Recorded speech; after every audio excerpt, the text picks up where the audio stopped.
I'll put a link to this Nissan air filter for you in the description below. But for now, let's get to it. Pop your hood. Small little latch here. Use your bar to hold the hood up. It's a pretty simple installation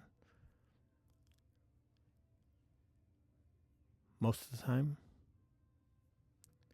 All right.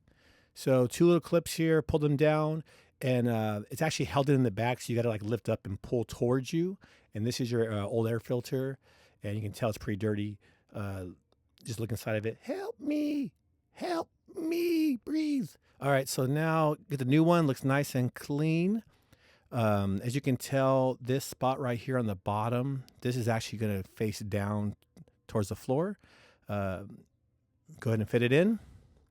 And when you push this housing back in, it's like in the back, there's 2 tabs. Make sure to push those tabs in first.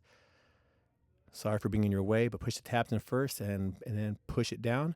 Now, you know you've done it correctly when these little tabs click on very easily. If you're having a hard time clicking them on, you probably don't have it seated correctly. So see how it just clicks right in? That means you're good to go.